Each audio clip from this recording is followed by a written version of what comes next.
Okay okay okay, जरूर sir. आप जो भी है डिटेल, आप श्योर मेरा मैम। नंबर आपके पास है, आप शेयर करिएगा, मैं स्टूडेंट्स को आगे फॉरवर्ड करूंगी, शेयर करूंगी, ताकि ये भी उस ना उनके लिए फायदेमंद हो। Sure ma'am. सर, एक हमारी स्टूडेंट वनीता हैंड रेस कर रही थी। वनीता, कुछ पूछना चाहते हैं बेटा?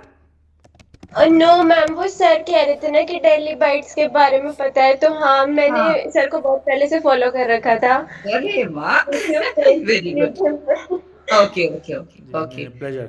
सर ने अपना ईमेल आईडी भी शेयर कर दिया है गर्ल्स। अगर कोई क्वेरी आज आपके मन में है, आप पूछ नहीं पाए जिस भी वजह से, बाद में भी आती है, तो मेल कर सकते हैं। और सर भी अपने अपडेट्स हमें देते रहेंगे, हम आपको शेयर करते रहेंगे, ठीक है? Sure ma'am sure. Okay, thank you so much Abhilash ji. एक बार फिर से आपको मैं थैंक यू बोल रही हूँ पूरे डिपार्टमेंट की तरफ से। थैंक यू सो मच, और हम प्लेजर फिर प्लेजर। जल्दी मिलेंगे कुछ श्योर नए मैम सेशन श्योर। के साथ, जहां आप बच्चों को गाइडेंस दे सकें। Sure okay, sure thank you so sure. Much, thank you ma'am, thank you thank you girls. Thank you. Okay. Very good evening all of you, और इस सेशन में आप सबका स्वागत है। Before I begin the session, I am highly thankful to Shyama Prasad Mukherjee college के हमें daily bytes की टीम को यहाँ पर इनवाइट कर रखा है।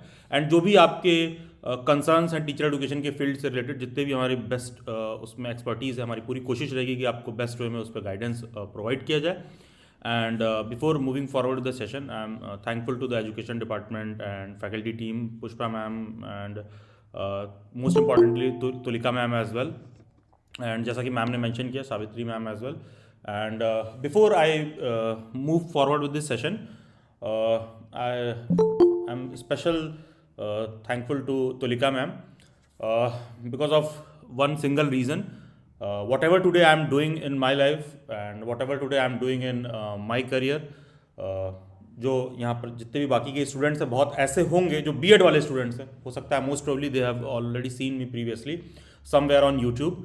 तो I have completed my BEd in 2021 from Delhi university itself.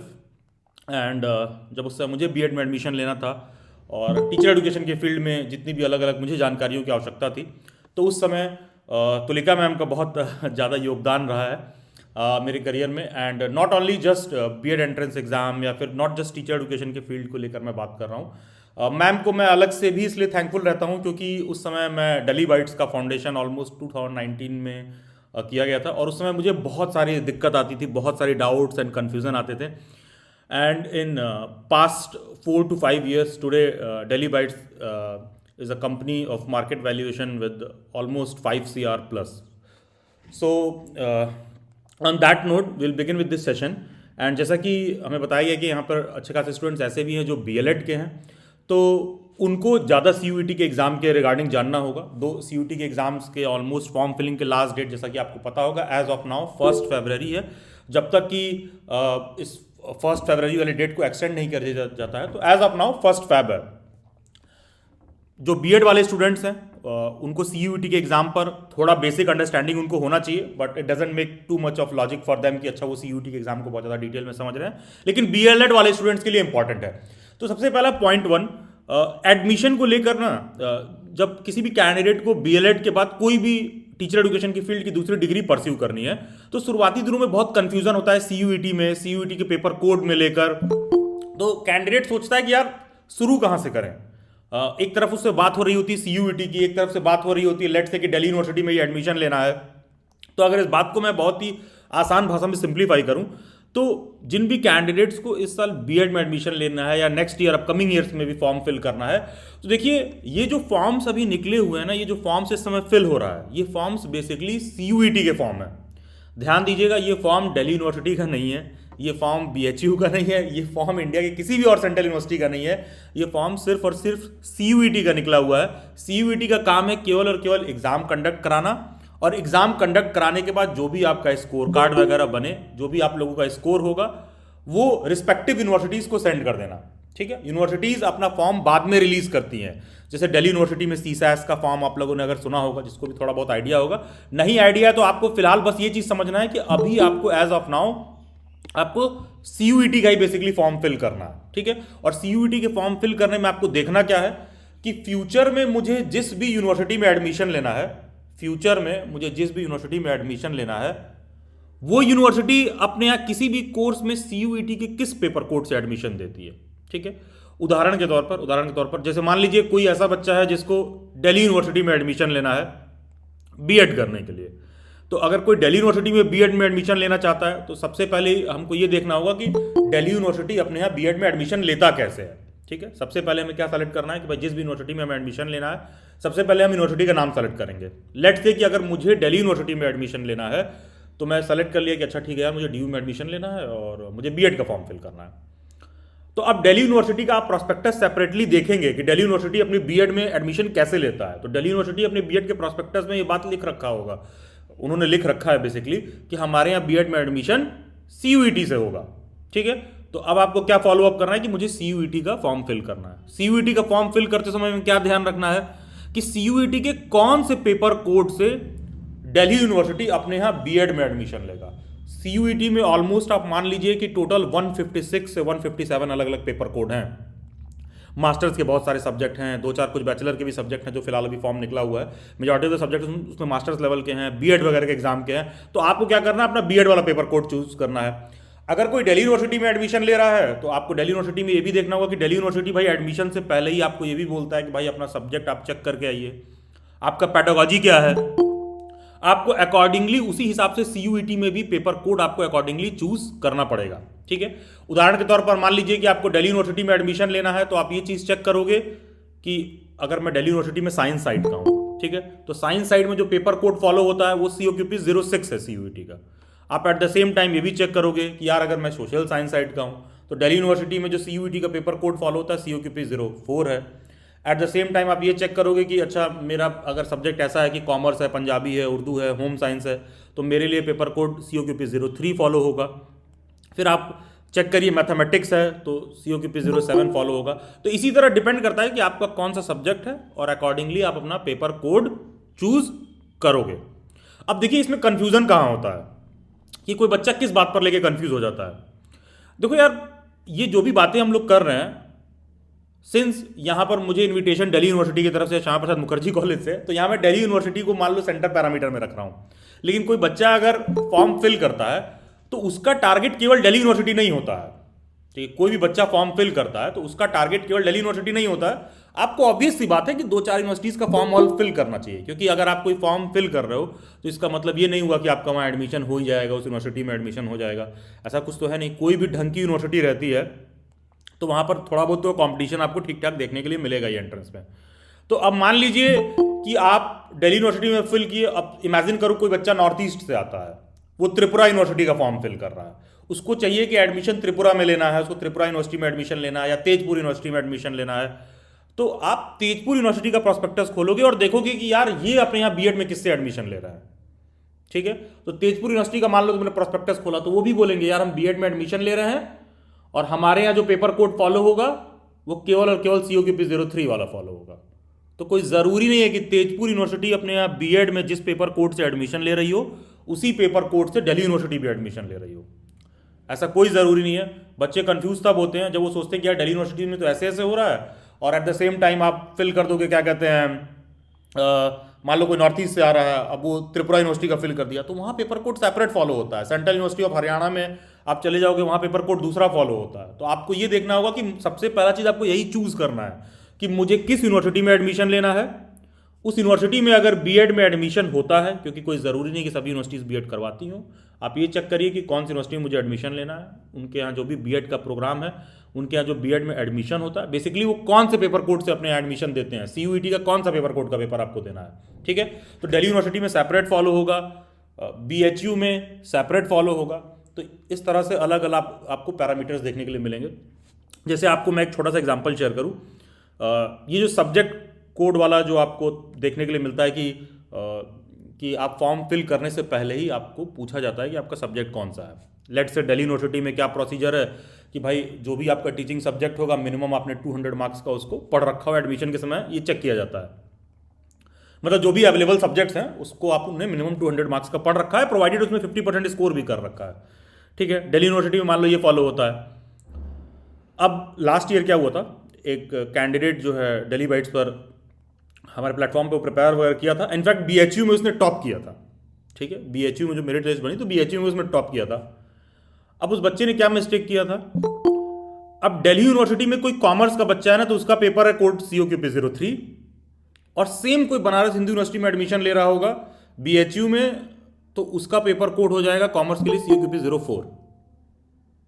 ठीक है, उसका पेपर कोड हो जाएगा COQP04। अब जब वो एडमिशन के लिए गया, उसने पेपर कोड 04 वाला दे रखा था। ठीक है, और सॉरी, जब वो एडमिशन लेने गया, तो जैसे मान लीजिए दिल्ली यूनिवर्सिटी में एडमिशन लेने गया, तो दिल्ली यूनिवर्सिटी में पेपर कोड फॉलो होता है 03 कॉमर्स के लिए, कि अगर कोई भी बच्चा कॉमर्स साइड का है और दिल्ली यूनिवर्सिटी में एडमिशन ले रहा होगा, तो उसको बेसिकली CUET का COQP03 वाला पेपर कोड का पेपर देना है। ठीक है, अब मान लो BHU में क्या है, उसी कॉमर्स से आपको जब एडमिशन लेना है तो आप COQP04 वाला पेपर दोगे। ठीक है, और उस बच्चे ने क्या किया था कि BHU में फॉर्म फिल कर दिया, लिस्ट में नाम भी आ गया, सारा कुछ हो गया, और उसने 04 वाला पेपर दिया ही नहीं था, उसने 03 वाला पेपर दे रखा था, ये सोच के कि अच्छा जैसा दिल्ली यूनिवर्सिटी में फॉर्म फिल होता है सेम टू सेम, तो कुछ वैसे ही BHU में भी फिल होगा। तो आपको इस पे बहुत क्लियर रहना है कि सबसे पहले मुझे यूनिवर्सिटी चूज करना है और देखना है कि उसके बीएड में एडमिशन कैसे होता है। और कोई ज़रूरी नहीं कि किसी भी यूनिवर्सिटी को आप चूज कर रहे हो तो वहाँ पर बीएड में एडमिशन CUET से ही हो रहा हो। जैसे इसका एक मेजर एक्सेप्शन ले सकते हो, 2 माइनॉरिटी इंस्टीट्यूशन आप कह सकते हो, लेकिन फिर भी जामिया देखोगे, जामिया आज भी अपना पेपर खुद करवाता है। यहाँ अच्छे खासे बच्चे हैं जो दिल्ली के हैं, तो दिल्ली में IP यूनिवर्सिटी आप देखोगे, जो स्टेट गवर्नमेंट रन यूनिवर्सिटी है, वो भाई अपना एंट्रेंस एग्जाम खुद कराते हैं, साथ में CUET से भी एडमिशन लेते हैं अपने यहाँ। तो depending on university to university आपको ये बात फिगर आउट करना होगा। एंड मैं इतने समय के अपने एक्सपीरियंस से भी आपको ये बात बोलूँ कि स्टूडेंट्स को भी ना थोड़ा सा एडमिशन से पहले ना इस बात को लेकर सीरियसली थोड़ा सा चेक करना चाहिए। इंस्टेड कि आप सिर्फ यूट्यूब पर इधर गूगल सर्च कर रहे हो, रैंडमली सर्च कर रहे हो, या गूगल पर रैंडमली सर्च कर रहे हो, आप सबसे पहले ये फिगर आउट करिए कि मेरा लोकेशन कहाँ है, भाई मैं कहाँ रहता हूँ। अगर मैं दिल्ली में रहता हूँ तो मैं कौन कौन सी यूनिवर्सिटीज़ में जाकर एडमिशन ले सकता हूँ। अब ऐसा तो है नहीं कि कोई बच्चा उत्तर प्रदेश के कानपुर में रहता है तो बीएड करने जाएगा हैदराबाद। ठीक है, बहुत सेंस नहीं बनता है इस बात में। ठीक है, जाने को आप जा सकते हो, बहुत सेंस नहीं बनता है इस बात के ऊपर। तो हमको ये देखने की ज़रूरत है कि हम कहाँ पर रहते हैं और वहाँ पर आसपास कितनी यूनिवर्सिटीज़ हैं जिनमें मुझे फॉर्म फिल करना है। ठीक है, दिल्ली यूनिवर्सिटी स्टूडेंट्स का एक टॉप प्रायोरिटी रहता है, one of the best prestigious university है इंडिया में, तो उनके टॉप प्रायोरिटी में रहता है एक तरह से। तो आप चेक करिए कि भाई मुझे कौन सी यूनिवर्सिटी में जाना है, उस यूनिवर्सिटी में भाई बीएड में अगर एडमिशन होता है तो कौन से CUET के पेपर कोड से एडमिशन होता है। तो जो भी BLED वगैरह के स्टूडेंट हैं, फ्यूचर में जब वो बीएड में एडमिशन ले रहे हैं तो वो CUET का पेपर कोड सेलेक्ट करते समय ध्यान रखेंगे। एंड हाँ, आप लोगों की क्वेरीज पर आने से पहले, मान लीजिए कि किसी बच्चे ने फिलहाल अभी फॉर्म फिल किया, किसी कैंडिडेट ने जाके CUET का फॉर्म फिल कर लिया, तो मान लो कि अप्रैल एंड आते आते CUET का आपको जो है अप्रैल एंड आते आते CUET का सारा स्कोर कार्ड वगैरह आपको देखने के लिए मिल जाएगा। आपको देखने के लिए मिल जाएगा कि आपके कितने जो है मार्क्स वगैरह बने हैं। ठीक है, जब आपको CUET का स्कोर कार्ड मिल जाएगा, दैट डजंट मीन कि आप दिल्ली यूनिवर्सिटी में बीएड के लिए आप एडमिशन के लिए एलिजिबल हो गए। दिल्ली यूनिवर्सिटी अपना फॉर्म अलग से रिलीज़ करेगी, जब फॉर्म रिलीज़ करेगी तो आपको उस फॉर्म को फिल करना होगा। ठीक है, आप उस फॉर्म को फिल करोगे और वहाँ पर जो भी आपका CUET का स्कोर वगैरह है वो रोल नंबर से ऑटोमेटिक उठा लेता है बेसिकली, उसमें कोई आपको दिक्कत नहीं होगी। आपको दिल्ली यूनिवर्सिटी का बेसिकली फॉर्म फिल करना होगा। ठीक है, क्योंकि अभी आपने सिर्फ CUET का पेपर दिया है, फ्यूचर में दिल्ली यूनिवर्सिटी का भी आपको फॉर्म फिल करना पड़ेगा। ठीक है, DU का फॉर्म लेट से हम मान लेते हैं कि 2 महीने बाद रिलीज़ हो जाएगा, तो आप वहाँ का फॉर्म फिल करोगे। उसी तरह मान लो कोई तेजपुर यूनिवर्सिटी का है, कोई त्रिपुरा यूनिवर्सिटी का है, कोई हैदराबाद यूनिवर्सिटी का है, कोई BHU का है, कोई सेंट्रल यूनिवर्सिटी ऑफ हरियाणा का है, तो आपको जिस भी यूनिवर्सिटी में एडमिशन लेना होगा उस यूनिवर्सिटी का बेसिकली आपको फॉर्म भी फिल करना होगा CUET का पेपर देने के बाद। तो यहाँ तक किसी भी कैंडिडेट को CUET से लेकर कोई भी डाउट और क्वेरी है, मोस्ट प्रोबेबली मुझे लगता है मेजॉरिटी ऑफ द स्टूडेंट से फॉर्म फिल कर लिया होगा, फॉर्म फिलिंग का भी लास्ट डेट आ चुका है। एनीवन जिसको कुछ डाउट हो CUET के पेपर कोड से, just raise your hand. Anyone, किसी भी BLED के कैंडिडेट को कोई दिक्कत नहीं है? Okay, then will move forward. किसी भी कैंडिडेट को CUET से रिलेटेड कोई भी डाउट या क्वेरी होगा तो आप श्योरली अपना हैंड रेस कर सकते हैं। बाकी का आप ये देखिए, जैसा कि आपके स्क्रीन पर दिख रहा होगा, किसी ने मुझे पिन कर रखा होगा तो प्लीज़ आप पिन पे से हटा देना। आप देखिए कि कॉमन यूनिवर्सिटी एंट्रेंस टेस्ट का जो पोर्टल है, इस पोर्टल पर भाई बाकायदा सारा कुछ मेंशन्ड है, और यहाँ पर आप यूनिवर्सिटीज़ पर क्लिक करोगे तो आपको सभी यूनिवर्सिटीज़ के नाम भी देखने के लिए मिल जाएंगे।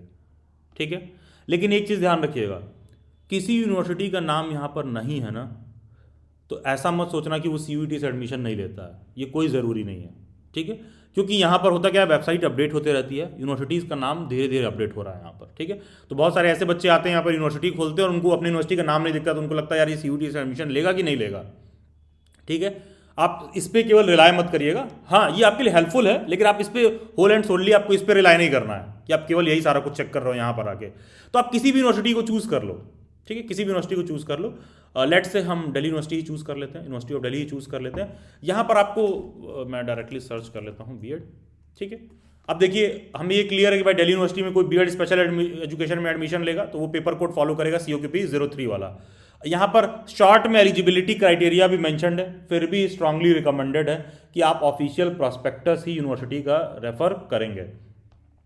फिर बीएड स्पेशल एजुकेशन में देखिए COQP 03 है। फिर अगेन आप देखोगे कि अगर आपका साइंस है तो COQP 06 पेपर कोड यूज़ हो रहा है, मैथमेटिक्स है तो 07 यूज़ हो रहा है, क्या कहते हैं लैंग्वेज है तो 05 यूज़ हो रहा है, सोशल साइंस है तो 04 यूज़ हो रहा है। ठीक है, commerce Punjabi Urdu home science है तो 03 यूज़ हो रहा है। ठीक है, तो डिपेंडिंग ऑन योर सब्जेक्ट आप देखोगे कि बीएड का यहाँ अलग अलग पेपर कोड है, उसी हिसाब से आपको पेपर कोड चूज करके बेसिकली फॉर्म फिल करना है। अब देखिए एक तो एग्जांपल हो गया दिल्ली यूनिवर्सिटी का, एक कोई और मैं रैंडम एग्जांपल ऐसे ही चूज कर लेता हूँ कि उनके यहाँ देख लेते हैं कि बीएड में कैसा हो रहा है, जिससे कि आप एक बात को फर्क महसूस कर पाओ। एंड ये चीज़ ध्यान रखिएगा कि कोई ज़रूरी नहीं है कि सभी यूनिवर्सिटीज़ अपने यहाँ बीएड करवाती हों, ये भी आपको चेक करना है। आप देख मान लो सेंट्रल यूनिवर्सिटी ऑफ हरियाणा का मैंने ओपन किया, इसमें बीएड सर्च कर लेते हैं। तो अब देखोगे इनके यहाँ बीएड में एडमिशन के लिए सिर्फ और सिर्फ एक ही पेपर कोड फॉलो होता है, COQP 03। ठीक है, COQP 03। और अब इस बात को थोड़ा मैं और एलैबोरेट करूंगा। मैं मान के चल रहा हूँ कि यहाँ पर majority of the students already हैं जो टीचर एजुकेशन की फील्ड की कोई डिग्री परस्यू कर रहे हैं। लेट से BLED कर रहे हो आप, लेट से बीएड कर रहे हो आप, तो देखोगे कि आप जब दिल्ली यूनिवर्सिटी में एडमिशन लेते हो, लेट से दिल्ली यूनिवर्सिटी में कोई बच्चा बीएड में एडमिशन लेता है, तो यूनिवर्सिटी को पहले ही से क्लियर रहता है कि तुम्हारा सब्जेक्ट कौन सा है, क्योंकि तुमने फॉर्म फिल करते समय वो सब्जेक्ट चूज किया रहता है। लेट से तुमने लैंग्वेज चूज कर लिया है, सोशल साइंस चूज कर लिया है, साइंस चूज किया है, कोई सा भी सब्जेक्ट तुमने चूज किया है। लेकिन आप देखोगे ना, इंडिया में जो मेजॉरिटी ऑफ द यूनिवर्सिटीज़ हैं, पहले उनके यहाँ बीएड में एडमिशन हो जाता है, उसके बाद वो आपका रिजल्ट लेकर वहाँ पर आपका एडमिशन के बाद स्टूडेंट सब्जेक्ट चूज करते हैं कि भाई कौन सा आपका जो है टीचिंग सब्जेक्ट होगा। ठीक है, जैसे मतलब आपका बीएड में एडमिशन हो गया, बीएड में एडमिशन के बाद वो लोग आपका सब्जेक्ट डिसाइड करते हैं। और दिल्ली यूनिवर्सिटी में फॉर्म फिल करते समय ही आपको अपना सब्जेक्ट डिसाइड करना होता है। तो देखो अलग अलग यूनिवर्सिटी है, अलग अलग एडमिशन का तरीका हो सकता है कि अब इस पे क्वेश्चन उठ सकता है जरूर कि ऐसा क्यों है, ऐसा क्यों नहीं है। वैसे तो आप लोग देखेंगे कि जो भी आप लोगों की बीएड की डिग्री आती है उसमें पेडागॉजी सब्जेक्ट मेंशन नहीं रहता है, लेकिन जैसा कि अभी सुनने में ये आ रहा है कि आने वाले समय में जो आपको बीएड की डिग्री मिलेगी उस पर सब्जेक्ट भी मेंशन रहेगा। ठीक है, मतलब पेडागॉजी का सब्जेक्ट भी मेंशन रहेगा। तो फ्यूचर में उससे क्या जॉब कॉन्सिक्वेंसेज होंगे वो एक अलग डिस्कशन डिबेट का मुद्दा है। लेकिन एज ऑफ नाउ आप ये चीज़ समझिए कि देखो बहुत सारी ऐसी यूनिवर्सिटीज़ होती हैं जो आप लोगों का एडमिशन ले लेती हैं अपने यहाँ, उसके बाद आपका वो सब्जेक्ट डिसाइड करती हैं कि आपके कौन से सब्जेक्ट हैं। और कुछ यूनिवर्सिटीज़ होती हैं कि फॉर्म फिल करते समय ही आपको अपना सब्जेक्ट डिसाइड करके फिल करना होता है। तो आप ये चीज़ चेक करिए कि जिस भी यूनिवर्सिटी में आपको एडमिशन लेना है वो बेसिकली कौन सा पेपर कोड फॉलो करते हैं। Pushpa ma'am, so I am moving forward with BEd and job dynamics and all. हाँ, yes, sure. Okay, thank you. Girls, are you sure that you don't have any doubts? अगर है तो आप पूछ लीजिए, sir बार बार बोल रहे हैं। एक बात और मैं बता देती हूँ कि बीएलएड के स्टूडेंट्स आगे एमएड के लिए परस्यू कर सकते हैं, जो भी करना चाहते हैं, और या आप मास्टर्स करना चाहते हैं अपने किसी सब्जेक्ट में, पॉलिटिकल साइंस में, मैथमेटिक्स में, तो सर ने जैसे यूनिवर्सिटी ऑफ दिल्ली की वेबसाइट पे जाके आपको सारे ऑप्शंस दिखाए, पेपर कोड्स दिखाए, एक बार आप जरूर कंफर्म कर लीजिए कि अगर मुझे एमए पॉलिटिकल साइंस में करना है या इंग्लिश में करना है या एमएड करना है तो उसका पेपर कोड क्या है, और वही आप CUET के फॉर्म में भरें। Okay, yes yes, thank you ma'am. I will just show the paper codes again. देखिए जैसे मैम ने बीएलएड वालों के लिए मेंशन किया कि भाई एमएड वाली बात जो उन्होंने मेंशन की, ऑब्वियस सी बात है बहुत सारे बीएलएड वाले बच्चे डायरेक्टली फिर एमएड में एडमिशन लेते हैं, मास्टर से किसी कोर्स में एडमिशन लेते हैं। तो देखिए मैं ये बस बता रहा हूँ कि आप CUET की वेबसाइट पर आए हो तो यूनिवर्सिटीज़ पर क्लिक करके चूज कर सकते हो, लेकिन ये वन स्टॉप सॉल्यूशन नहीं है इस बात का। मतलब ये ठीक है, ये आपका काम सिंप्लीफाई कर रहा है। अब जैसे आपको एक बात देखिए, ये अभी आप देखिए ये BHU है ना, जिस दिन फॉर्म रिलीज हुआ था ना, तो BHU का नाम यहाँ पर 10 दिन बाद आया, तो बहुत सारे बच्चों को कंफ्यूजन हो रहा था BHU CUET में है कि नहीं है। तो आप ये भी समझिए कि यहाँ पर यूनिवर्सिटीज़ मतलब धीरे धीरे करके अपडेट हो रही हैं अभी। ठीक है, वेबसाइट धीरे धीरे अपडेट होता रहता है। तो आप देख लीजिए कि आपको कौन से कोर्स में एडमिशन लेना है। जिन भी यूनिवर्सिटीज़ का यहाँ पर नाम मेंशन है, आप सीधे उस यूनिवर्सिटी के नाम पर क्लिक कर लीजिए और पेपर कोड चूज करिए। देखिए कौन से CUET के पेपर कोड से एडमिशन ले रहे हैं। लेट्स से कि किसी को एमएड में ही एडमिशन लेना है, ठीक है, तो आप देखिए कि एमएड में, ठीक है, क्या ये पेपर कोड फॉलो कर रहे हैं। तो आप देखो किसी को दिल्ली यूनिवर्सिटी के एमएड में एडमिशन लेना है तो उसको पेपर कोड जो सेलेक्ट करना है COQP 015 सेलेक्ट करना है, ठीक है। और एलिजिबिलिटी क्राइटेरिया यहाँ पर दिया हुआ है कि आपके क्या एलिजिबिलिटी क्राइटेरिया होना चाहिए कि भाई या तो आपने बीएड कर रखा हो, या BA BEd BSc BEd वाले जो इंटीग्रेटेड होता है उसको कर रखा हो, या तो आपने BLEd कर रखा हो, ठीक है। तो डायरेक्टली आप फॉर्म फिल कर सकते हो और बाकी के इधर परसेंटेज वगैरह का क्राइटेरिया इन लोगों ने मेंशन किया हुआ है।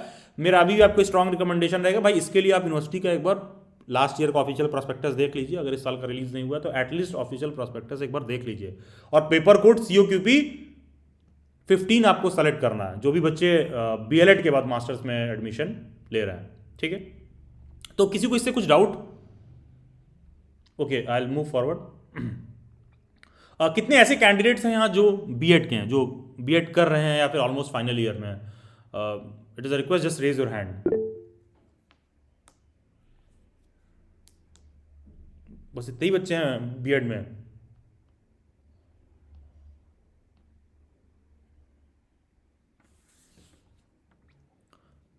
Do not hesitate to raise your hand.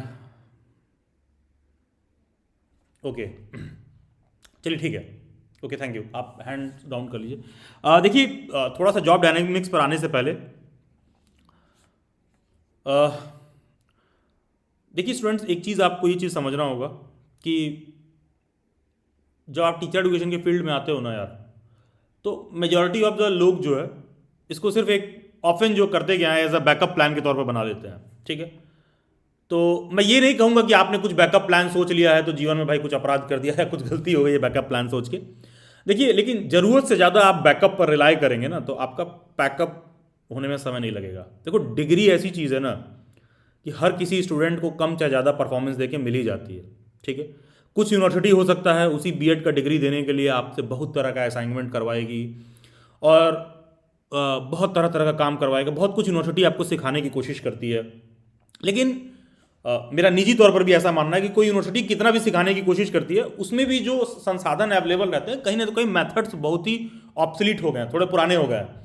और ये तो इंडिया में एक ओपन सीक्रेट है, ठीक है। दो ये एक ऑफिशियल सेशन है, मुझे इस तरह की बात नहीं करनी चाहिए, लेकिन देखो स्टूडेंट्स को इस बात का समझ होना चाहिए कि ये इंडिया में एक ओपन सीक्रेट है कि ऐसे ऐसे भी यूनिवर्सिटीज़ हैं जो आपको मिल जाएंगे, ऐसे ऐसे कॉलेजेस हैं जो पता चलेगा बच्चे का एक साल में बैक डेट में डाल के BEd की डिग्री दे देंगे, सिर्फ 2 लाख 4 लाख 5 लाख कोई खर्च कर रहा है तो देखो, देने वाले डिग्री देंगे, नौकरी नहीं देंगे, ठीक है। देने वाले आपको डिग्री दे देंगे, नौकरी नहीं देंगे। तो हमको ये चीज़ भी समझना होगा कि यार महज डिग्री ना किसी बात का स्टैंप मार्क नहीं है कि इससे आपको जॉब मिल ही जाएगी। ऑल्सो ये बिल्कुल कुछ उस तरह की बात है कि आपको लगे कि यार तुम्हारे ड्राइविंग लाइसेंस बन गया है तो इसका मतलब ये हो गया कि तुम कोई अच्छे ड्राइवर हो। ये तो किसी बात को सिग्निफाई कर नहीं रहा है। ड्राइविंग लाइसेंस आपका ऐसे भी बन सकता है, अगर आप थोड़ा RTO में आप 2 बार दौड़ोगे तो आपका ड्राइविंग लाइसेंस बन जाएगा। इसका मतलब ये नहीं हुआ कि आप ड्राइविंग अच्छे से कर लेते हो, ठीक है। सेम चीज़ टीचिंग सेक्टर में भी लागू होता है। जैसे मान लीजिए, देखिए बहुत सारे संस्थाएं हैं, अलग अलग तरीके से BEd की डिग्री उनको मिल जाती है। तरह तरह के और भी जो टीचर एजुकेशन के फील्ड की डिग्री हैं, कोई DLEd कर लेगा, कोई BEd कर लेगा। तो मेजॉरिटी ऑफ द कैंडिडेट्स जब डिग्री परस्यू करने जाते हैं तो वो प्लान इस हिसाब से बना रखते हैं कि किसी तरह भी धोखे से या धक्के से किसी तरह बस वो सरकारी नौकरी में एलिजिबल हो जाए, ठीक है। और सरकारी नौकरी में एलिजिबिलिटी मात्र जो है आप किसी सिलेक्शन का प्रमाण नहीं होता है, ठीक है। अदरवाइज सिर्फ सरकारी नौकरी में किसी को एलिजिबल होना है तो भाई फिर ग्रेजुएशन के बाद आदमी UPSC के एग्जाम के लिए एलिजिबल हो, फिर तो आप UPSC के लिए एग्जाम के लिए एलिजिबल हो। फिर नॉर्मल किसी बच्चे को सिंपल सा कैलकुलेशन ये है कि अगर उसको SSC में जॉब मिले तो वो हो सकता है फिर सोचे ही ना टीचर बनने के लिए, या BEd की डिग्री में आए ही ना। इस तरह की चीज़ें देखने के लिए मिल सकती हैं। तो हमको ये चीज़ बात समझना होगा कि जिस भी फील्ड के हम डिग्री को कर रहे हैं उसको हम थोड़ा ढंग से करें। और यही कोशिश भी रहती है कि जैसे कोई बच्चा अच्छी यूनिवर्सिटीज़ में जाने के पीछे इसी चक्कर में पड़ा रहता है कि हम एक मोटी मोटा स्टैंडर्ड मान के चलते हैं कि एटलीस्ट बाकी के जगहों से बेहतर गाइडेंस आपको देखने के लिए मिलेगा। अब जैसे मान लीजिए, मैंने खुद दिल्ली यूनिवर्सिटी से कभी BEd किया है और मैं बहुत से ऐसे यूनिवर्सिटीज़ के बच्चों को जानता हूं जो एक बार एक कैंडिडेट मेरे पास जॉब इंटरव्यू के लिए आई तो हार्डली मैंने 1-2 मिनट ही बात किया था, ठीक है। इतने समय से काम करते करते आपको एक्सपीरियंस हो जाता है कि अगला मतलब कितना बता पाएगा नहीं बता पाएगा। मैंने बस उससे इतना पूछ दिया अचानक से कि BEd का फुल फॉर्म क्या होता है। तो ऐसे ऐसे भी बच्चे हैं जिनके पास पूरी डिग्री कंप्लीट हो गई है और आप फुल फॉर्म पोजीशन नहीं पता है। तो देखो, जिनको इन सब चीज़ों का आइडिया नहीं रहता ना, अपने जिस भी फील्ड की आप डिग्री ले रहे हो, अगर आपको उस फील्ड का समझ नहीं है ना, तो फिर आप जॉब में भी बहुत संघर्ष करते हुए अपने आप को पाओगे। तो आपको ये चीज़ भी समझना होगा कि जिस भी फील्ड का आप डिग्री ले रहे हो, तो डिग्री किसी नौकरी की गारंटी नहीं है, लेकिन डिग्री लेना इसलिए ज़रूरी है क्योंकि कहीं ना तो कहीं डिग्री आपको इस बात के लिए प्रिपेयर करता है, अच्छे संस्था की डिग्री आपको इस बात के लिए प्रिपेयर करती है कि एटलीस्ट जब आप जॉब मार्केट में जाओगे तो आप बाकी के लोगों से बेहतर करोगे, बाकी के लोगों से आपकी बातचीत बेहतर रहेगी और बाकी के लोगों की तुलना में आपके सिलेक्शन की अपॉर्चुनिटीज़ ज़्यादा रहेगी। अदरवाइज ऐसा नहीं कि आप दिल्ली यूनिवर्सिटी में एडमिशन ले लिए हो और वहाँ बस जाके किसी तरह बीएड कर लिए, कम से ज़्यादा काम करके तो आपको जॉब मिल जाएगा। And with all due respect to faculties, ऐसा कुछ भी नहीं कि उनके द्वारा दिए गए सारे असाइनमेंट्स तुम दिन भर बैठ के घिस घिस के लिख रहे हो तो भी तुम्हें जॉब मिल जाएगा, ऐसा कुछ भी नहीं है। ठीक है, ये भी अपने आप में एक मिथ है। Job has nothing to do with that. आपने कितना भी बीएड में असाइनमेंट घिस के टीचर्स ने आपको लिखवा रखा हो, टीचर्स अपना काम कर रहे होते हैं और अगर आप जब जॉब मार्केट में जाओगे तो वहाँ डिमांड एंड रिक्वायरमेंट टोटली आपको अलग देखने के लिए मिलेगा। तो स्टूडेंट्स को ना इस पे थोड़ा सा ना, जो किसी भी आप जॉब सेक्टर में जब जा रहे हो तो आपको थोड़ा सा क्लैरिटी रखना चाहिए। अब जैसे मैंने कहा कि क्यों एक बुनियादी तौर पे कोशिश ये होनी चाहिए कि भाई हमारा अच्छे यूनिवर्सिटी में एडमिशन हो जाए।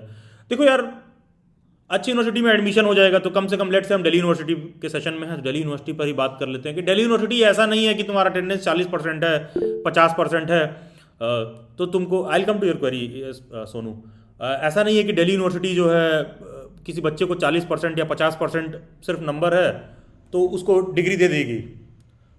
आप देखोगे अमूमन आप जिस भी कॉलेज में हो, चाहे दिल्ली यूनिवर्सिटी के आप किसी भी कॉलेज में हो, चाहे सीआई में हो, चाहे महर्षि वाल्मीकि में हो, चाहे लेडी इरविन में हो या फिर श्याम प्रसाद मुखर्जी में, आप किसी भी बीएड कॉलेज में हो, मिनिमम ये लोग 75-80% अटेंडेंस का क्राइटेरिया रखते ही रखते हैं। आपको ये नहीं देखने के लिए मिलेगा कि अच्छा बैक स्टेज से गए और किसी का 40% की अटेंडेंस है, कुछ अपना जो भी तुमने सेटिंग वेटिंग बैठाया तुम्हें डिग्री मिल गई। तो कहीं ना तो कहीं हम चीज़ों को बेहतर ढंग से करने की कोशिश करते हैं, बेहतर ढंग से सीखने की कोशिश करते हैं और वो सीखना भी ज़रूरी इसलिए है। देखो यार, अच्छे कॉलेज में जाने पर अच्छा सीखने के लिए मिलता है, ऐसा हम मान के चलते हैं, कोई ज़रूरी नहीं है कि मिले ही, लेकिन फिर भी ये बिल्कुल कुछ वैसे है कि आप बारिश में जा रहे हो तो एक आदमी के पास छाता है, एक आदमी के पास छाता नहीं है। ठीक है, अगर आपके पास छाता है तो बारिश में जाने से ऐसा नहीं है कि बारिश रुक जाएगी। ठीक है, if you have umbrella with you तो ऐसा नहीं है कि तुम बारिश में गए तो बारिश रुक जाएगी। Umbrella simply gives you a confidence कि हाँ भाई आप बारिश में उतर सकते हो। ठीक है, और दूसरे के पास नहीं है तो बस उसको वो कॉन्फिडेंस नहीं मिलता है। और ऐसा नहीं कि आपके पैर नहीं भीग रहे होंगे, बस वो अम्ब्रेला पे कॉन्फिडेंस देता है। तो अच्छी संस्था में जाते हैं तो हम ये मान के चलते हैं कि जिस भी फील्ड का आप डिग्री कर रहे हो कि थोड़ा बेहतर ढंग से वो आपको सिखाएंगे।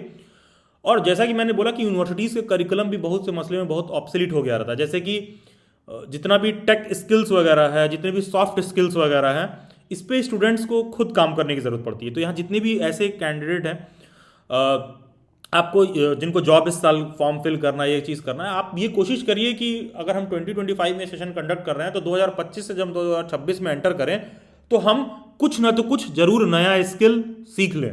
आपके पास टेक स्किल आपका अच्छा होना चाहिए, आपका सॉफ्ट स्किल अच्छा होना चाहिए। वरना टीचर्स को इस बात का ऑफन मैं देखता हूँ कि जब इधर उधर से लोग बीएड करके आ रहे होते हैं तो उनको इन बात की भी समझ नहीं होती कि पता चलता है स्कूल में जाएंगे तो टीचर को ये भी तक नहीं पता रहेगा कि क्या मुझे ड्रेस पहनना है। ठीक है, ऐसा नहीं है कि आपको कोई आपके ड्रेस पर कोई रोक रहा है। ठीक है, लेकिन आप ये बात समझिए, आप क्लास 8 में 10th के बच्चे को पढ़ा रहे हो तो वो बच्चा किस तरह के इन्वायरमेंट से एक्सपोज होकर आ रहा है आपको नहीं पता है। ठीक है, जितने भी नए स्टूडेंट्स हैं जब किसी स्कूल में पढ़ाने जाते हैं तो मैंने ऐसे बच्चों को एकदम देखा कि एकदम रोने जैसा मुंह बना लेते हैं कि सर बहुत बेकार चल रहा है सर। पेरेंट्स टीचर मीटिंग में देखोगे पेरेंट्स अपने बच्चे को प्यार दिखाने के लिए टीचर की बैशिंग कर रहे होते हैं और टीचर भी अपनी नौकरी बचा रहा होता है।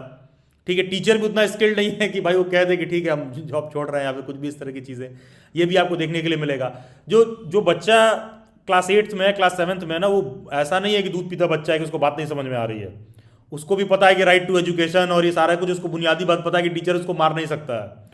तो आपके लिए ऐसे सिचुएशन को ना हैंडल करना बड़ा ही दिक्कत हो जाएगा। अगर आपको पता हो, हार्डली 2-3 साल पहले का भी वाकया है, मैं स्कूल का नाम नहीं लूँगा, किसी बच्चे के साथ कुछ हादसा हो गया था। फिर कुछ बच्चे जो है, जैसे कि श्याम प्रसाद मुखर्जी गर्ल्स कॉलेज है, आप लोग इस बात को ज़्यादा बेहतर से तरीके से समझेंगे।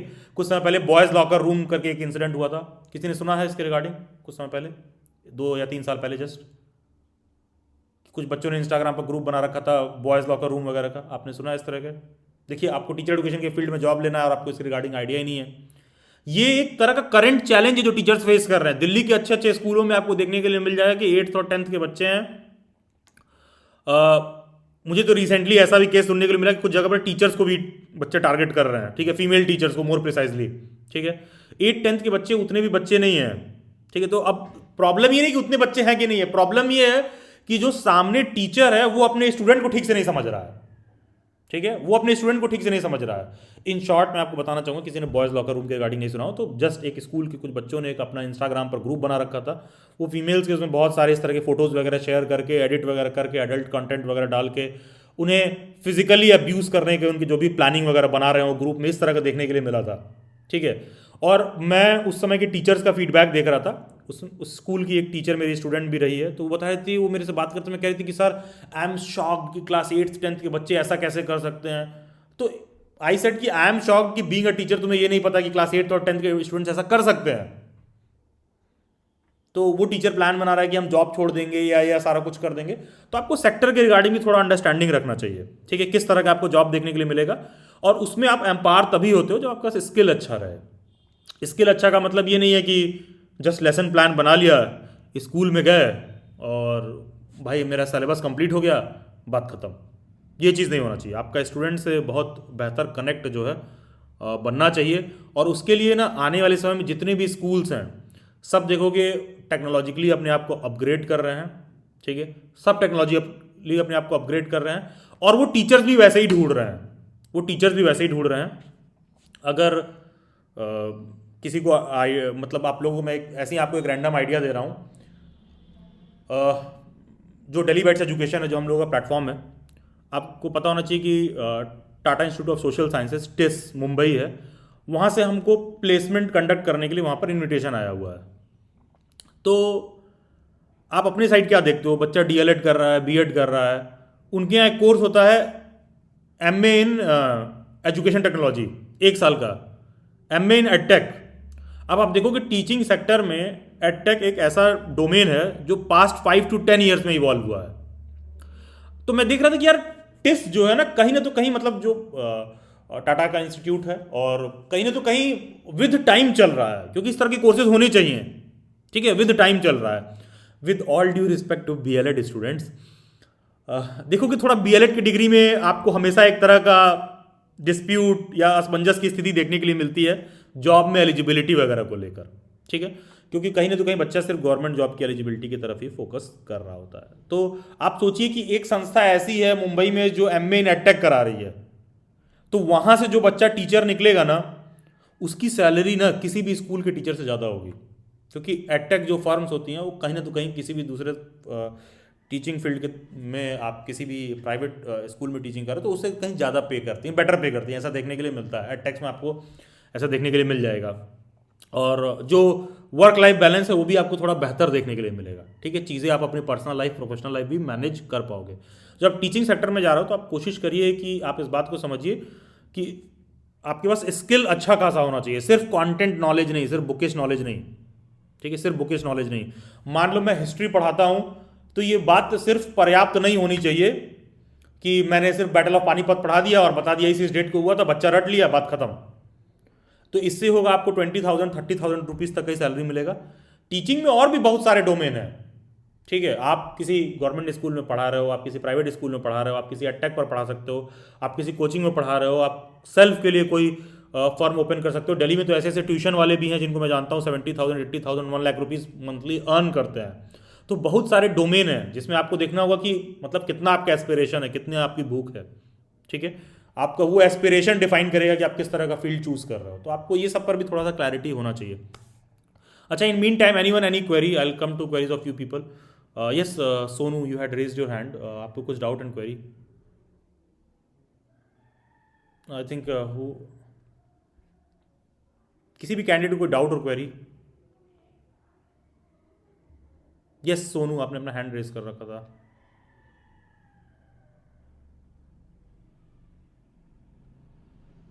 ठीक है, आई होप इस पे किसी को और कुछ डाउट नहीं है। ठीक है, चलिए तो फिर आगे बढ़ते हैं। अब देखिए जैसे यही चीज़ देख लीजिए यहाँ पर, आप इस सेशन में देखिए, कोई भी स्टूडेंट अगर वो डेली बाइट्स पर प्रिपरेशन भी किया होगा ना, हमारे साथ कोई भी स्टूडेंट ज्वाइन करके प्रिपेयर भी किया होगा, तो मैंने स्टूडेंट्स को इस हिसाब से 2 महीने के सेशन में उनको हिसाब से ग्रिल कर देता हूँ कि वो मेरे साथ ऑनलाइन पढ़ रहे होंगे ना, तो वो हैंड रेज करके माइक ऑन करने में हेजिटेट नहीं करते हैं, यस सर या नो सर। ठीक है, अब आप सोचिए कि आप टीचर बनने वाले हो। ठीक है, आप सोचिए कि आप टीचर बनने वाले हो। ठीक है, मुझे क्या, मेरा सेशन का एक टाइम है, मैं कंक्लूड करके चला जाऊंगा। ठीक है, मेरा सेशन का एक टाइम में कंक्लूड होगा। आपको ये चीज़ भी देखना होगा कि सही टाइम पर सही प्रश्न भी हमें क्या पूछना है, क्योंकि देखिए यार, सही उत्तर से ज़्यादा ज़रूरी क्या है कि जीवन में सही प्रश्न ढूंढिए।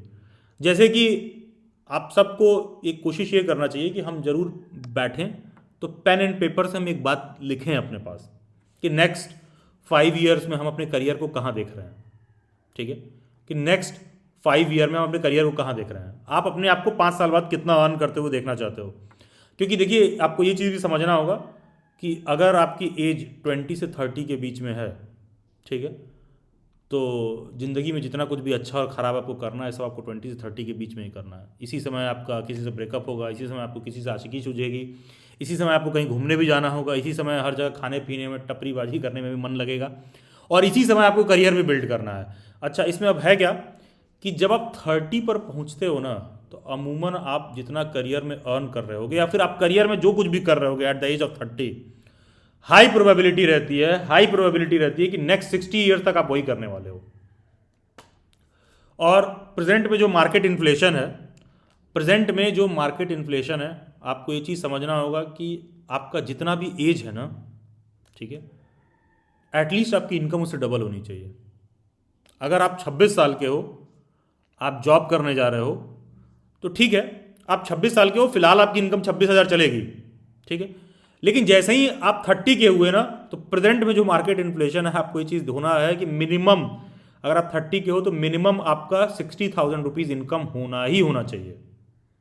अगर आपको 60,000 इनकम नहीं है तो आप अपने जॉब में बहुत स्ट्रेस्ड फील करोगे। और टीचिंग के फील्ड में भी बात बहुत ज़्यादा लागू होती है कि कोई बच्चा अगर ठीक ठाक तरीके से अर्न नहीं कर रहा है ना, अगर टीचर अपने जॉब में एक्सप्लॉइटेड है ना, तो मेरा ये निजी तौर पर ये भी मानना है कि वो टीचर फिर अच्छा टीचर नहीं बन पाएगा, क्योंकि आप क्लास में बहुत फ्रस्ट्रेटेड रहोगे, आप अपना गुस्सा बच्चों पर निकालने लगोगे, क्योंकि कहीं ना तो कहीं आप स्कूल से जब बाहर जाओगे तो आपका इनकम और आपका एक्सपेंडिचर दोनों मैच नहीं करेगा सोसाइटी के हिसाब से। तो आपको ये चीज़ भी समझना है कि आप जिस भी फील्ड में डिग्री ले रहे हो, लेट्स से कि यहाँ जितने भी कैंडिडेट्स बीएड वाले हैं, या ये बात बीएलएड वालों पर भी लागू हो रही है कि जितने भी कैंडिडेट्स यहाँ बीएलएड कर रहे हैं, अगर आप जॉब में जा रहे हो तो आप ऐसे एक जॉब में जाइए या ऐसे एक जॉब में करियर बनाने की कोशिश करिए कि आपका इनकम भी उसी प्रोपोर्शन में मिनिमम एटलीस्ट इतना हो कि आप 30 पर हो तो एटलीस्ट इनकम आपका 60 पर मल्टीप्लाई हो ही हो। ठीक है, ये चीज़ आपके साथ होना ज़रूरी है। और देखो, बहुत से लोग माइंड में ये क्वेश्चन उठ सकता है कि अरे सर, हम तो अभी सोच रहे हैं नौकरी ही मिल जाए, 20,000 का ही सही। देखो यार, आप 4 स्कूल्स में जाओगे तो हो सकता है मिल जाए, कोई बहुत बड़ी चीज़ नहीं है, लेकिन आपको ये भी देखना होगा कि अगर उसी संस्था में या किसी संस्था में कोई ऐसा टीचर है जो 1 लाख रुपए अर्न कर रहा है, ठीक है, किसी संस्था में कोई ऐसा व्यक्ति है जो 1 लाख रुपए अर्न कर रहा है, तो आपको ये भी देखना होगा कि किसी को ऐसा क्या आता है कि उसको कोई ऑर्गेनाइजेशन 1 लाख रुपए पे कर रही है, और ऐसा क्या आता है कि आपको 20,000 नहीं मिल रहा है। और किसी इंस्टीट्यूट में मान लीजिए आपका एडमिशन हो भी गया, आपको जॉब लग भी गया, किसी आप ऐसे संस्था में गए कि मान लो ठीक है आपका जॉब लग गया, आप 20,000 रुपये अर्न भी करने लगे, तो आपको ये भी देखना होगा कि वहाँ चीज़ें आप इस हिसाब से सीख रहे हो, ठीक है, आप चीज़ें इस हिसाब से सीख रहे हो कि 4 साल बाद आपका 20,000 एटलीस्ट 80,000 में कन्वर्ट हो। ठीक है, एटलीस्ट वो आपका 20,000 80,000 में भी कन्वर्ट हो, एटलीस्ट मैं बोल रहा हूँ 60,000 कर लीजिए, अगर आपको 80 मान लीजिए किसी को बहुत ज़्यादा लग रहा है तो ठीक है, मिनिमम उतना कन्वर्ट हो। और वो कन्वर्जन करने के लिए आपको सस्टेन्ड वे में ये भी चेक करना पड़ेगा कि आपके पास स्किल्स किस तरह के हैं, क्योंकि कोई भी ऑर्गेनाइजेशन बिना स्किल के आपको नहीं पे करेगा। उदाहरण के तौर पर किसी स्कूल में आप टीचर बन भी गए, किसी भी स्कूल में अगर आप टीचर बन भी गए, तो देखो यार, स्कूल में ना पढ़ाने का काम तो 25 से 30% ही है, बाकी के तुम स्कूल के रोज रोज मच संभाल रहे होगे। कोई एनुअल फंक्शन होगा किस दिन टीचर्स डे है, किस दिन रिपब्लिक डे है, कोई इंडिपेंडेंस डे है, ये फंक्शन कराना है, ये सारी चीज़ें हैं, तो बहुत सारी चीज़ें होंगी। तो आपको ये भी देखना होगा कि आप किस तरह के ऑर्गेनाइजेशन में जॉब कर रहे हो और आपका क्या एस्पिरेशन है, ठीक है, और आप अपने आप को स्किल में भी अपग्रेड कर रहे हो कि नहीं। जैसे मान लीजिए कोई बच्चा BLED किया हो तो हो सकता है कि उसको 20,000 रुपीज़ का किसी स्कूल में टीचिंग का जॉब मिल जाए, बट देन व्हाट। मान लीजिए अगर आप 22 साल के हो या 25 साल के हो, आप कोई जॉब करने लगे और वो जॉब अभी आपको अच्छा नहीं लग रहा है, लेकिन आप मजबूरी बस कंटिन्यू कर रहे हो कि सर जॉब मिल तो जाए, 20,000 रुपये से ही मिल तो रहा है। तो इमेजिन करो कि कोई जॉब तुमको 22 साल या 25 साल पर अच्छा नहीं लग रहा है और तुम अभी उसमें अपने आप को स्किल के मसले में अपग्रेड नहीं कर रहे हो, डिग्री के मसले में अपग्रेड नहीं कर रहे हो, बेहतर कंटेंट और नॉलेज गेन नहीं कर रहे हो, तो इमेजिन करो कि उस जॉब को अभी बचाए हुए हो। 24 साल 25 साल की उम्र में लेट से सर हमको 20,000 ही मिल रहा है, सर मेरा घर में ज़रूरत है, तुम किसी तरह की ये 2 साल 3 साल तक खींचे। अब इमेजिन करिए जो चीज़ आपको 26-27 साल पर अच्छी नहीं लग रही है, imagine doing that thing whole of your life till the age of 60 years. तो आपको ये भी देखना होगा कि आप करियर में थोड़ा सा कई बार बोल्ड डिसीजंस भी ले पाओ, ठीक है, आपके पास ये बोल्ड डिसीजन लेने की भी कैपेसिटी हो कि हाँ कि मैंने BLED कर लिया है, हाँ मैंने B.Ed कर लिया है, तो उसके बाद क्या मुझे इमीडिएट बेसिस पर जॉब लेना है, या मुझे अपने स्किल्स पर काम करना है, या मुझे केवल सिर्फ इधर उधर जॉब के लिए अप्लाई करना है, या फिर मुझे कोई एग्जाम के लिए प्रिपरेशन करना है, या फिर मुझे किसी हायर सर्विसेज की तैयारी करनी है टीचिंग के फील्ड में। तो आपको ये सब चीज़ों का भी क्लैरिटी होना चाहिए कि अगर आपका जो एज है उससे आप कहाँ पर खड़े हो, क्योंकि कितना टाइम आप दे सकते हो। और ये भी चीज़ समझिएगा कि देखो इंडिया में हाई पेइंग प्राइवेट जॉब्स थोड़े से मिस होते हैं, ये सच्चाई है, ठीक है, लेकिन ऐसा नहीं है कि अवेलेबल नहीं है, क्योंकि स्किल्ड लोगों को भी ढूंढना बहुत दिक्कत का काम हो जाता है। अगर हम लोगों को किसी का टीचर का रिक्रूटमेंट करना होता है ना, बहुत सारे कैंडिडेट्स जो डेली बैट्स को पहले से जानते हैं, अगर मान लो कई बार अप्लाई करते हैं हम लोग यहाँ भी जॉब पर, तो पता है एक नॉर्मल बच्चे से हम लोग इंटरव्यू लेते हैं ना भाई, इतना दिक्कत होता है क्योंकि हम लोग कंप्लीट ऑनलाइन पूरा एकदम एडटेक मोड में काम कर रहे होते हैं, टेक्नोलॉजी का हमें बेस्ट यूज़ करना है, और मैंने देखा कि उनको बिल्कुल आइडिया नहीं रहता है। सो मच सो दैट कि फ़ोन यूज़ कर रहे होंगे 50,000 का और उनके पास एक 30,000 का लैपटॉप नहीं होगा। एक ढंग का PPT कैसे बनाना होता है इसका भी आइडिया नहीं होता। PPT भी बोलो तो गूगल से सर्च करेंगे, कॉलेज में जैसे असाइनमेंट सबमिट करना रहता है कॉपी पेस्ट करके दे देते हैं, और वो हमसे एक्सपेक्ट कर रहे होते हैं कि हम उनको 40,000 30,000 रुपीज़ सैलरी से उनको शुरू करवाएं, क्योंकि उनको बिल्कुल कुछ नहीं आ रहा होता है, स्किल में एकदम अपग्रेडेड नहीं रहते हैं, एकदम अपग्रेडेड नहीं रहते हैं। और ये अच्छे अच्छे इंस्टीट्यूट्स का मैं बता रहा हूँ, बच्चे आ रहे होंगे इनको बिल्कुल आइडिया नहीं होता है कि ये PPT कैसे काम कर रहा है, इसमें उनको क्लास कैसे लेना है, और ये सेशंस कैसे कंडक्ट करवाने हैं, ठीक है, उनको कोई आइडिया नहीं रहता है। क्यों? क्योंकि उनकी ट्रेनिंग बस इतनी हुई है कि मेरा सब्जेक्ट इकोनॉमिक्स है, मुझे बस बता दो कि इकोनॉमिक्स पढ़ाना कैसे है। तो पता है हम लोगों को बहुत क्लियर रहता है कि हमको इकोनॉमिक्स का बहुत नॉलेज वाला टीचर नहीं चाहिए। आपको सुन के आश्चर्य होगा, हम लोगों को ये बहुत क्लियर है कि मुझे ऐसा बच्चा नहीं चाहिए जिसका 90% मार्क्स हो, जिसका इकोनॉमिक्स में इतना इतना परसेंटेज हो। हमें ये चीज़ चाहिए कि जो भी हम टेक की चीज़ें यूज़ कर पा रहे हैं, जितना भी उसके पास नॉलेज है, वो बेस्ट वे में डिलीवर कर पा रहा है कि नहीं, स्टूडेंट्स को बेस्ट वे में गाइड कर पा रहा है कि नहीं। आपके पास वो कैपेसिटी होनी चाहिए। अगर आपके पास वो कैपेसिटी है, थोड़ा कम नॉलेज भी चलेगा, आप 1-2 साल टीचिंग करोगे, in due course of time आप वो चीज़ सीख जाओगे, ठीक है। तो आपको अगर प्राइवेट सेक्टर में आप जॉब के लिए कभी जा रहे हो तो आप ये भी देखिए कि सिर्फ जॉब नहीं, सिर्फ ऑर्गेनाइजेशन नहीं, आप भी ऑर्गेनाइजेशन के लिए बेस्ट सूटेड बनिए, ठीक है। क्योंकि प्राइवेट एम्प्लॉयज़ भी 2 तरह के एम्प्लॉय होते हैं। एक तो ऐसा है भाई बॉस को देखते ही भागते हैं, तो भाई कुछ पूछ ना ले, कुछ बोल ना दे, सामने ना पड़ जाए बॉस के। और एक एम्प्लॉय होते हैं बॉस जिनके पीछे लगा रहता है कि अभी छोड़ के ना चला जाए यार, ये ठीक से पढ़ाता रहे हमारे यहाँ, ये हमारे ठीक से काम करता रहे।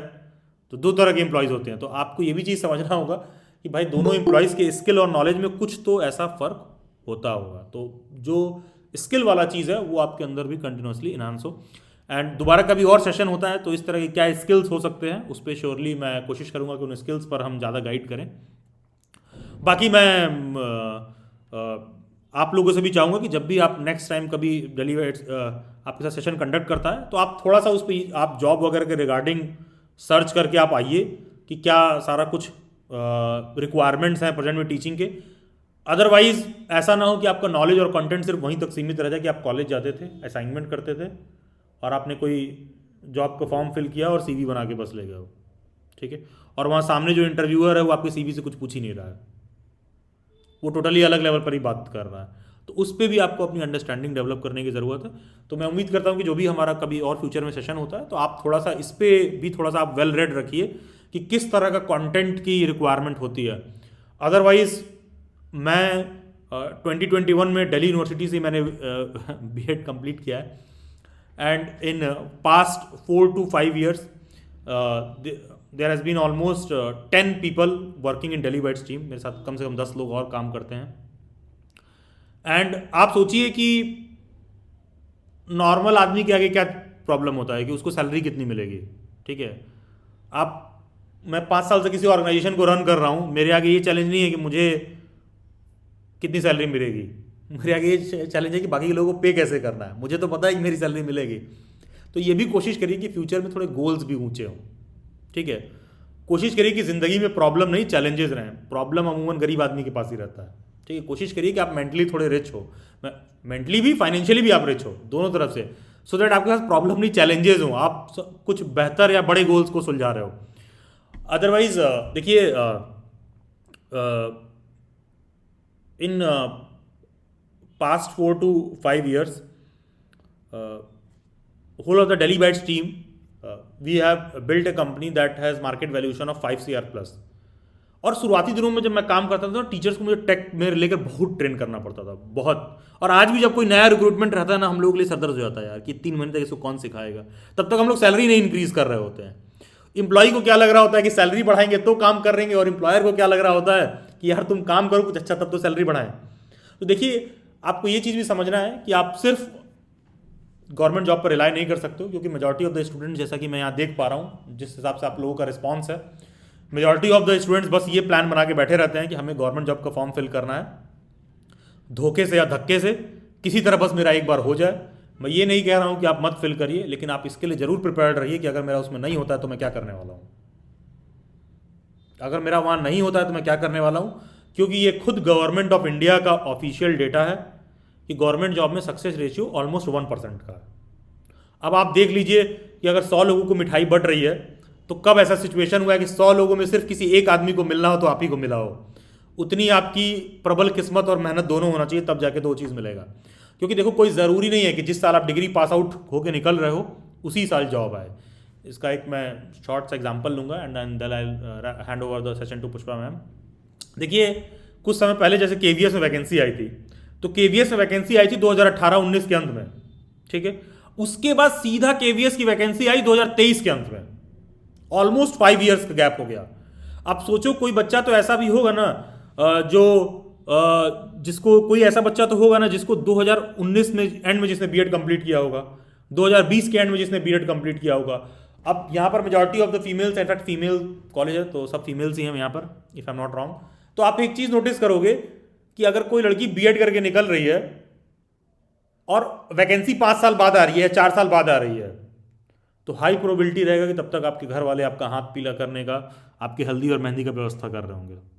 हाई प्रोबेबिलिटी है, अगर 4 साल 5 साल का गैप हो जाए तो।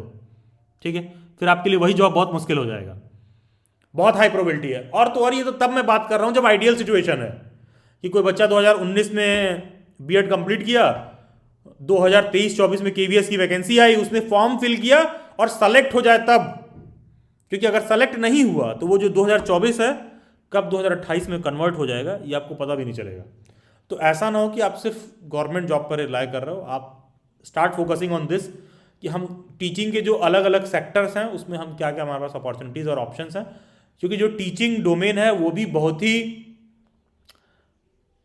कह लीजिए कि डाइवर्सिफाई हो रहा है, उसमें नए नए आयाम जुड़ रहे हैं। कोशिश करिए कि नए आयाम वाले में हम पार्टिसिपेट कर सकें, क्योंकि कोई चीज़ जब नया आता है तो उसमें कंपटीशन भी कम रहता है, अपॉर्चुनिटी भी ज़्यादा रहता है। अदरवाइज आप गवर्नमेंट से पूछोगे तो गवर्नमेंट का क्या है, वो तो यही टीचर एजुकेशन का डिग्री वापस से फेंट के आपको पैक करके फिर से पकड़ा देगी। ठीक है, कि इस साल बीएड 1 साल का होगा कि 2 साल का होगा या 4 साल का होगा। ज़रूरी ये है कि 2 साल का हो या 1 साल का हो या 3 साल का हो, जो भी हो, आप वहाँ से निकलिए तो समाज में एक अच्छे टीचर बन के निकलिए, आपको अच्छा सैलरी मिले, ज़रूरी ये है। ठीक है, आप गवर्नमेंट से पूछोगे तो आप देखिए ना, आप कोई आईफोन यूज़ करते हो, कोई फ़ोन यूज़ करते हो, 5 साल में फ़ोन ऑब्सोलेट हो जाता है, 5 साल में फ़ोन ऑब्सोलीट हो जाता है। लेकिन आप एजुकेशन सिस्टम में देख लोगे कि एक कोठारी कमीशन, फिर 1886 और फिर 2020, जो एजुकेशन लेवल में जो भी पॉलिसी चेंज आया, पॉलिसी चेंज में देखिए कितना गैप है। ठीक है, और वो चेंज कितना यूनिवर्सिटीज़ के ऊपर कितना प्रेशर है उन चेंजेस को फोर्सफुली इम्प्लीमेंट करने पर किस तरह का जॉब आएगा, ये टीचर्स खुद क्लैरिफाई नहीं कर पाएंगे। ठीक है, आप देखिए दिल्ली यूनिवर्सिटी में इस समय एडमिशन हो रहा है क्लास 12 के बाद, जो ITEP का 4 ईयर इंटीग्रेटेड प्रोग्राम है, उसमें जो एडमिशन हो रहा है, अगर टीचर से ही पूछ दिया जाए, आप लोगों मतलब जो भी सीनियर प्रोफेसर से पूछ दिया जाए कि दिल्ली यूनिवर्सिटी में आप पढ़ा रहे हैं कि बताइए ITEP में जो फाउंडेशनल का है या फिर जो अलग अलग प्राइमरी लेवल पर है, जो फाउंडेशनल लेवल पर है, आपको पता होना चाहिए ITEP में भी 3-4 अलग अलग डोमेन डिवाइडेड हैं कि आप कौन सा वाला कर रहे हो, उसमें क्या फ्यूचर जॉब प्रोस्पेक्ट हो सकते हैं, टीचर्स को खुद नहीं पता क्योंकि उन्होंने देखा नहीं है। और न्यू एजुकेशन पॉलिसी में बात लिख दी गई है, कोई बच्चा आज कोई करियर में डिग्री चूज कर लेता है, उसका फ्यूचर इंप्लीकेशन क्या होगा, नोबडी नोज।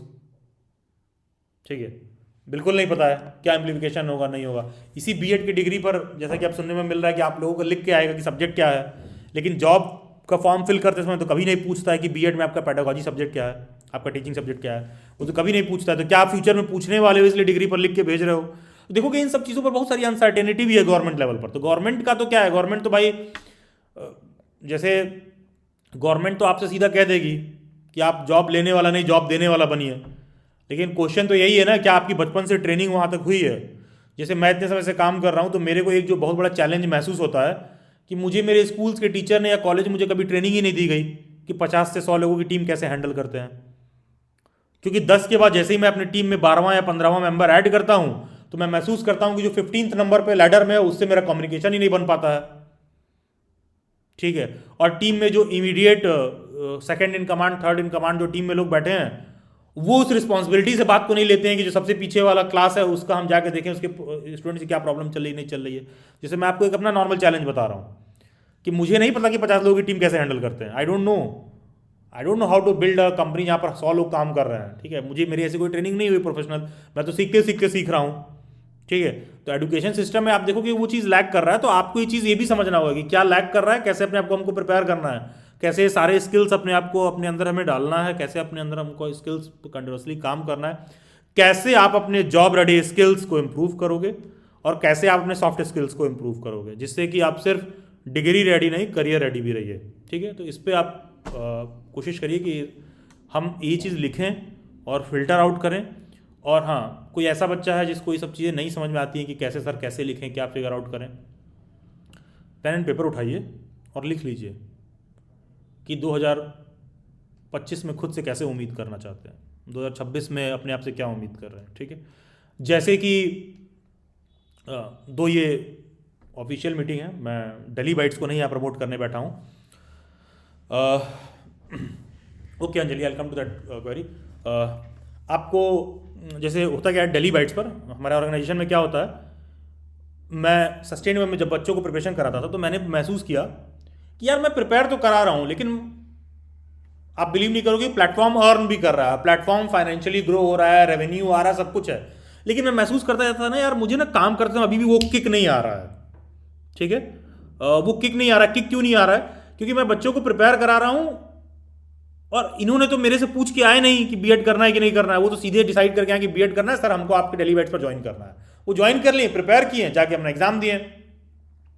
तो with the time Delhi bytes ने क्या किया, एक हम लोगों ने खुद का एक मॉड्यूल रेडी किया कि जॉब रेडी स्किल का हमारा एक मॉड्यूल रहेगा कि कोई भी सॉफ्ट स्किल ज्वाइन करना, कोई भी सॉफ्ट स्किल सीखना चाहता है तो दिल्ली बाइट्स पर ज्वाइन कर सकता है। उस सॉफ्ट स्किल के सेशन में मैंने क्या किया, स्टूडेंट्स को ये बात बोला कि यार तुम ये लिखो, अपनी ऑबिचुअरी लिख के आओ। आपको पता ऑबिचुअरी क्या होता है? जस्ट रेज योर हैंड, किसी को पता ऑबिचुअरी क्या होती है? आप लोग ये नहीं पता ऑबिचुअरी क्या होती है? अरे भाई, मरने के बाद शोक संदेश जो लिखा जाता है। ठीक है, तो मैंने उनको बोला कि आप अपनी ऑबिचुअरी लिख के आइए। अपने ऑबिचुअरी में ये चीज़ लिखिए कि कल को जब आप इस दुनिया में नहीं रहते हो तो आपकी ऑबिचुअरी लिखी जाती है तो आप अपने बारे में क्या चाहते हो कि लिखा जाए। ठीक है, अपने बारे में क्या चाहते हो कि लिखा जाए। अच्छा, मेरे लिए भी वो टेस्ट एकदम टोटली नया था, क्योंकि आज से 1.5 साल पहले जब दिल्ली बैट्स ने जॉब रेडी स्किल का सेशन शुरू किया था तो वहाँ जब बच्चे ज्वाइन थे तो उन्होंने अपनी ऑबिचुअरी लिख के आई। ऑबिचुअरी लिखने में पता सब क्या लिख के आए थे? He was a very good and generous man, she was a very good and generous girl. सब अपने आप को जो है अपना पीठ थपथपा रहे हैं। कोई ऑबिचुअरी में ये नहीं लिख के आ रहा है कि क्या उपलब्धियां रही हैं, कि उन्होंने किस तरह से सोसाइटी को कंट्रीब्यूट किया, कुछ नहीं। सब अपने आप को महान बनाने में लगे हुए हैं। तो मैंने ये महसूस किया कि अच्छा, कॉमन साइकोलॉजी में हर आदमी में एक महान बनने की तृष्णा भी बहुत ज़्यादा है। तो अपने ऑबिचुअरी में सब महान बनने के बारे में लिख के आए थे। तो कभी आप जब फुर्सत में बैठिए तो अपने बारे में लिखिएगा कि 2025 में मैं अपने आप को क्या करते हुए देखना चाहता हूँ, 2026 में क्या देखना चाहता हूँ, 2027 में मेरा कितना सैलरी हो, मेरा कितना इनकम हो तो मैं सेटिस्फाइड महसूस करूंगा। और लेट्स से कि आप, मतलब थोड़ा सा आपसे एब्सर्ड साउंड करता है, लेकिन आप लिख कर देखिए अपने बारे में कि कल को आप दुनिया में नहीं हो, दुनिया आपको कैसे याद करे। ठीक है, और इससे हमें क्या क्लियर होगा कि दुनिया कैसे याद करे? इससे हमको ये क्लियर होगा कि भाई मैं उस रास्ते पर जा भी रहा हूं कि नहीं जा रहा हूं। ठीक है, मैं उस रास्ते पर जा रहा हूं कि नहीं जा रहा हूं, उस रास्ते पर जाने के लिए मैं कुछ कर रहा हूं कि नहीं कर रहा हूं। तो वो चीज़ भी हमें देखने की जरूरत है। Yes, I will come to Anjali Singh. Anjali, can you switch on your mic? Good evening sir. Yes sir. Yes Anjali, आपने अपने बीएलएड सेकेंड ईयर में दिया है आपने? Yes sir. यार आपने सीटेट का पेपर 1 दिया होगा ना? सर मैंने पेपर 1 और 2 दोनों ही दिए थे। नहीं, तो 2 में तो आप एलिजिबल नहीं है। यस सर, बट मैंने दे दिया था ऐसे। अच्छा, ठीक है, ठीक है, आपने 2 दे दिया था, ठीक है। अच्छा, ठीक है, देखो यार, आप 1 में भी आप फाइनल ईयर में हो तभी आप अप्लाई करोगे। ये बीएड वाले पर बात लागू होती है कि कोई बच्चा फर्स्ट ईयर में तो भी दे सकता है। ये 2022 में जो एनसीटी का नोटिफिकेशन आया है ये तब से है, 2022 के बाद है कि बीएड में कोई बच्चा फर्स्ट ईयर में है तो वो सीटेट का फॉर्म फिल कर सकता है। आप बीएलएड में आप 4 साल का कोर्स है आपका, ठीक है, तो आप फाइनल ईयर में फिल करेंगे। और सीटेट का है, इतना परेशान मत होइए, आप दिल्ली यूनिवर्सिटी से पढ़ी हुई हैं, सीटेट आपके लिए कोई बहुत बड़ा चीज़ नहीं है। ठीक है, ओके सर। आप फाइनल ईयर में हैं? यस सर, अब मैं फाइनल ईयर में हूँ। नहीं तो ठीक है, अगर आपने फाइनल ईयर में और आपने दिया तो आप एलिजिबल हैं, तभी वैलिड है।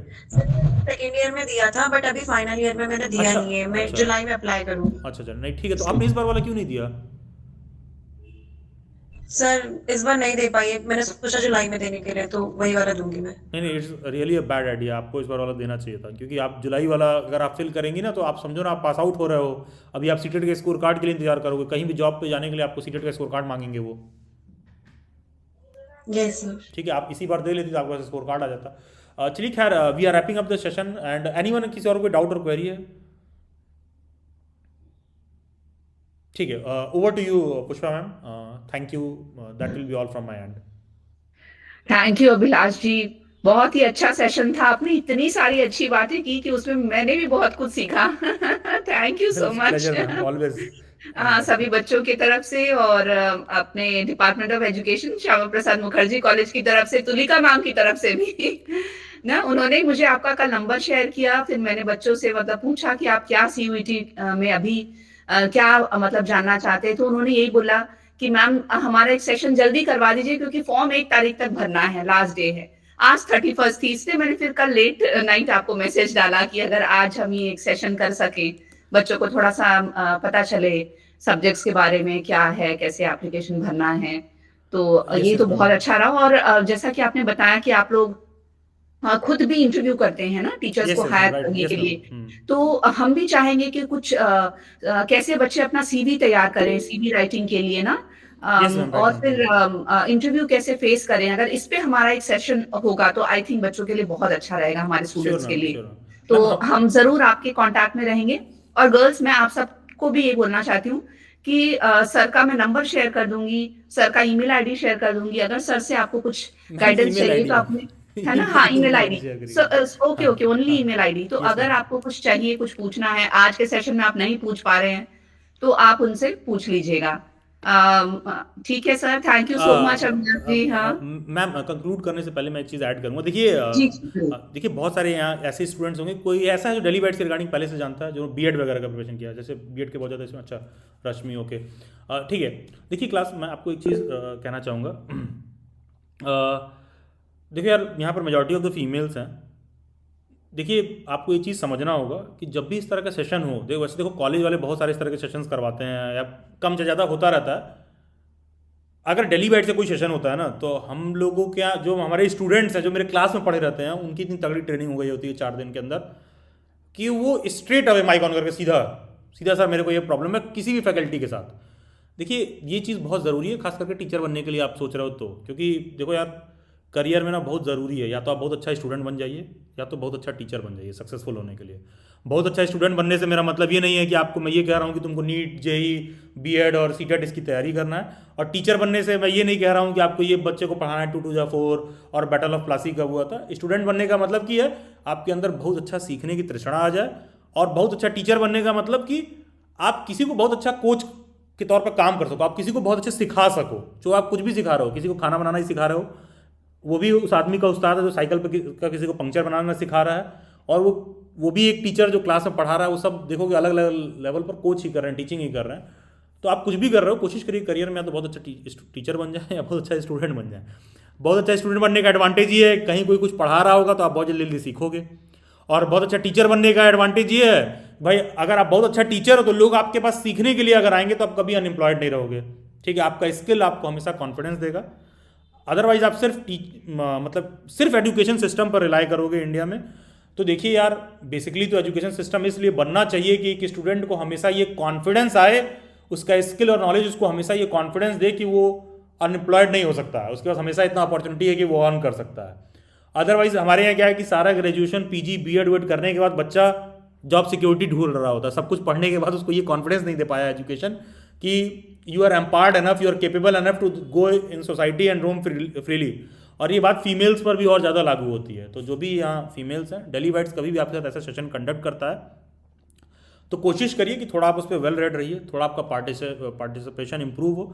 बाकी मैं पुष्पा मैम को इस पर और डिटेल डेली वाइट्स की तरफ से फॉरवर्ड कर दूंगा। हमारा एक बाकायदा मैम डेडिकेटेड सेशन ही होता है जहाँ पर स्टूडेंट्स का जो भी सीवी वगैरह प्रिपेयर होता है, जॉब के लिए अप्लाई करते हैं, किन बातों का ध्यान रखें किसी प्राइवेट इंस्टीट्यूट में, किसी एडटेक इंस्टीट्यूट में, किसी कोचिंग में। और हम लोगों का भी 1-2 फर्म से मैम टाई अप है जॉब वगैरह के लिए, तो स्टूडेंट्स श्योरली वहाँ पर भी रीच आउट कर सकते हैं via Daily Bytes. Okay okay okay, जरूर sir.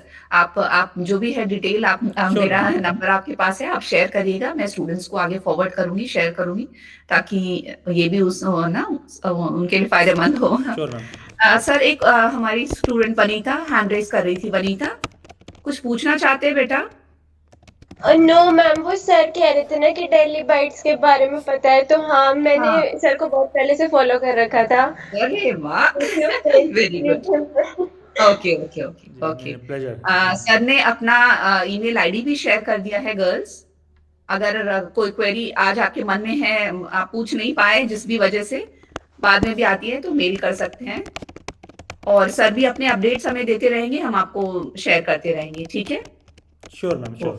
Thank you so much Abhilash ji, एक बार फिर से आपको मैं थैंक यू बोल रही हूँ पूरे डिपार्टमेंट की तरफ से। Thank you so much. और हम फिर जल्दी मिलेंगे कुछ नए सेशन के साथ, जहां आप बच्चों को गाइडेंस दे सकें। Okay, thank you so much. Thank you girls. Okay.